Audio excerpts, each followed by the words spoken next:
साथियों, आप सभी का इस प्लेटफॉर्म पर स्वागत है। यहाँ पर हम लोग एनसीईआरटी बेस्ड जो है कुछ महत्वपूर्ण प्रश्नों को देख रहे हैं। ये जो क्वेश्चन है ये आपके क्लास 6 से लेकर क्लास 12 तक के जो जीव विज्ञान किताब है उस पर आधारित प्रश्न है। और यह जो प्रश्न संकलित किए गए हैं वो सिल्वर लाइन प्रकाशन के द्वारा यह किताब प्रकाशित की गई है, जिसमें जीव विज्ञान, कृषि प्रौद्योगिकी एवं पशुपालन से संबंधित जो एनसीईआरटी की क्लास 6 से लेकर 12 तक की पुस्तक है उसको यहाँ पर क्वेश्चन फॉर्म में संकलित किया गया है। तो आज की वीडियो में हम लोग 50 प्रश्नों को देखेंगे। तो चलिए प्रारंभ करते हैं। मृत एवं विघटनकारी वस्तुओं का भोजन करने वाले को क्या कहते हैं? तो देखिए, जो मृत एवं विघटनकारी वस्तुओं का भोजन करते हैं वो अपघटक होते हैं। तो कवक जो है आपका फंगी, ये एक प्रकार का अपघटक होता है। कवकों की वृद्धि के लिए कौन सी ऋतु सबसे अच्छी इस परिस्थितियां प्रदान करती है? तो वर्षा ऋतु।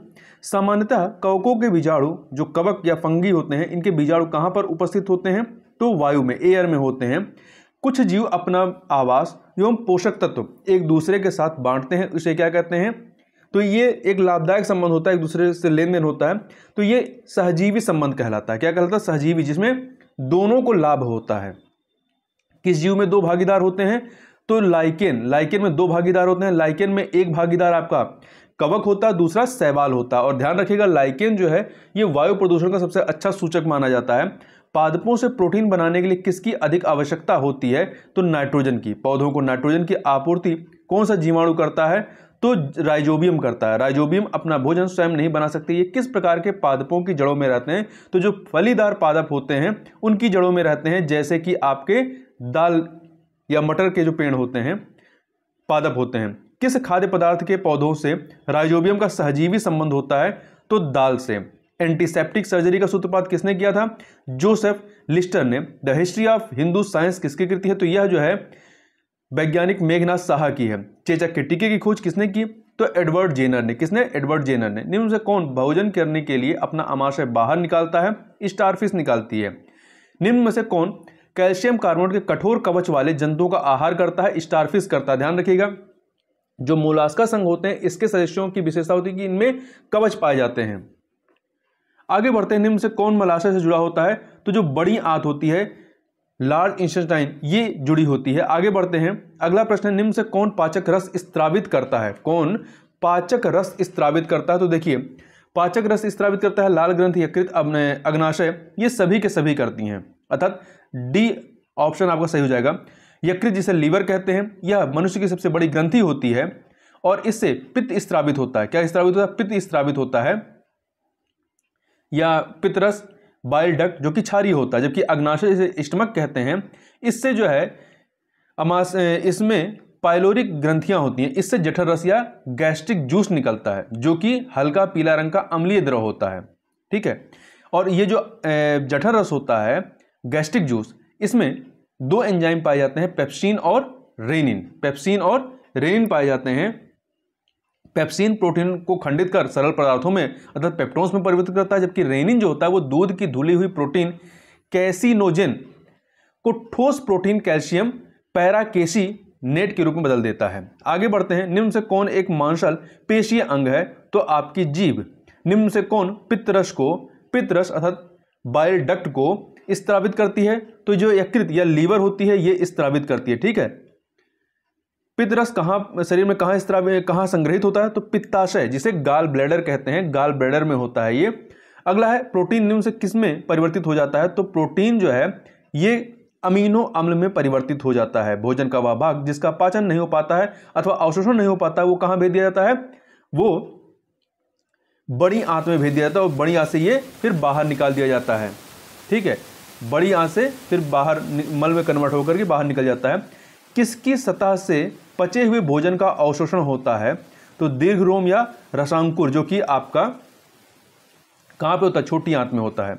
निम्न से कौन एक कोशिकीय जीव है? तो अमीबा जो है यह एक कोशिकीय जीव है। आगे बढ़ते हैं क्वेश्चन नंबर 75 पे।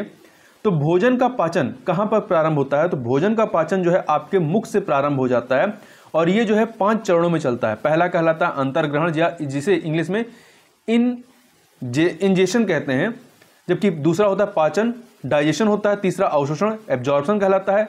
चौथा स्वांगीकरण, एसिमिलेशन कहलाता है। और पांचवा है मल परित्याग अर्थात डिफिकेशन कहलाता है। तो ये 5 चरण होते हैं। अगला है मानव शरीर की सबसे बड़ी ग्रंथि का नाम क्या है, वह है यकृत, जिसे इंग्लिश में लीवर कहते हैं। अमीबा अपने भोजन को अमीबा अपने भोजन का पाचन कहाँ करता है, तो ये खाद्य धानी में करता है। वसा का पूर्ण रूपेण पाचन जिस अंग में होता है वह कौन सा अंग होता है, तो वसा का पूर्ण रूपेण पाचन जो है क्षुद्रांत में होता है। कहाँ पर होता है, क्षुद्रांत में। शरीर में हाइड्रोक्लोरिक अम्ल तथा पाचन रस कौन स्रावित करता है, तो ये अमाशय अर्थात स्टमक जो होता है ये स्रावित करता है हाइड्रोक्लोरिक अम्ल और पाचन रस। पाचन रस में आपका क्या आता है, जठर रस आता है या गैस्ट्रिक जूस आता है। प्रोटीन को सरल पदार्थों में कौन विघटित करता है, तो प्रोटीन को सरल पदार्थों में जो है ये जो जठर रस होता है, जठर रस, गैस्ट्रिक जूस, ये विघटित करता है। क्योंकि गैस्ट्रिक जो जूस होता है या जठर रस, इसमें दो एंजाइम होते हैं, पेप्सिन और रेनिन। जो पेप्सिन होता है, पेप्सिन का काम क्या होता है, प्रोटीन को खंडित कर सरल पदार्थों अर्थात पेप्टोन्स में परिवर्तित करना। वसा के पाचन में महत्वपूर्ण भूमिका निभाता है कौन, तो वसा के पाचन में महत्वपूर्ण भूमिका पित्तरस अर्थात बाइल डक्ट निभाता है। आगे बढ़ते हैं। कोशिकाओं में उपस्थित ग्लूकोज का विघटन किसकी सहायता से कार्बन डाइऑक्साइड एवं जल में हो जाता है, तो ऑक्सीजन की सहायता से। निम्न से किसके दूध का पाचन सबसे आसान होता है, तो बकरी के दूध का। जीव की सबसे छोटी संरचनात्मक और क्रियात्मक इकाई होती है आपकी कोशिका, सेल। भोजन में संचित ऊर्जा किस समय निर्मुक्त होती है, श्वसन के समय निर्मुक्त होती है। कोशिका के अंदर भोजन अर्थात ग्लूकोज किसका प्रयोग करके कार्बन डाइऑक्साइड और जल में विघटित हो जाता है, किसका प्रयोग करके, तो ये ऑक्सीजन का प्रयोग करके विघटित हो जाता है। निम्न से कौन सा जीव अवायवीय रूप से श्वसन करते हैं, मतलब जिन्हें हवा की जरूरत, ऑक्सीजन की जरूरत नहीं होती है, तो ऐसे कौन से होते हैं, ईस्ट जो होता है। निम्न से किसका संचयन पेशियों में ऐंठन उत्पन्न करता है, तो लैक्टिक अम्ल का संचयन जो है पेशियों में, हड्डियों में ऐंठन उत्पन्न, दर्द उत्पन्न करता है। आगे बढ़ते हैं।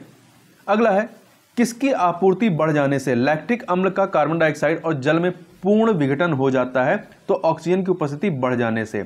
एक वयस्क व्यक्ति विश्राम की अवस्था में 1 मिनट में औसतन कितनी बार सांस लेता है, यहाँ हार्ट बीट की बात नहीं हो रही, कितनी बार सांस लेते हैं, तो 15 से 18 बार, और आपकी हार्ट बीट सामान्यतः 72 बार वो धड़कन चलती है।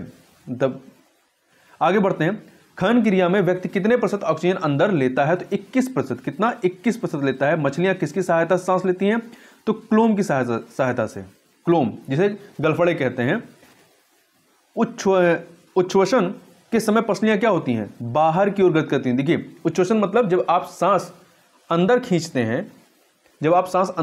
हैं, तो क्या होती है, पसलियां बाहर, क्योंकि हवा अंदर भरती है तो पसलियां बाहर की तरफ गति करती हैं।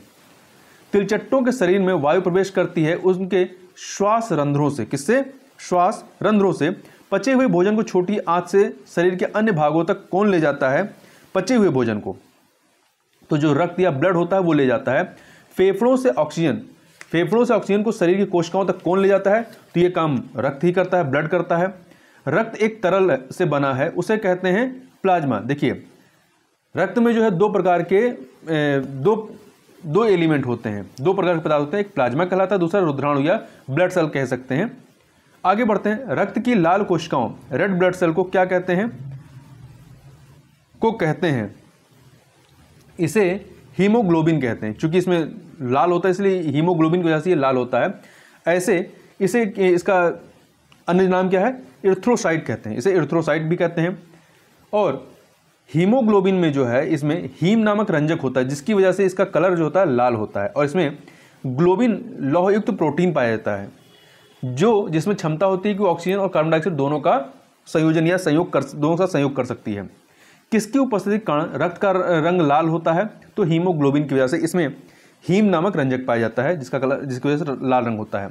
निम्न से कौन हमारे शरीर में रोगाणुओं को नष्ट करता है, तो वह है WBC, व्हाइट ब्लड सेल, जिसे ल्यूकोसाइट कहते हैं, जबकि RBC को जो है इरिथ्रोसाइट कहते हैं। तो इस प्रकार से यहाँ पर 50 प्रश्न कंप्लीट होते हैं। तो इस वीडियो में बस इतना ही, मिलते हैं नेक्स्ट वीडियो, तब तक के लिए बहुत बहुत धन्यवाद।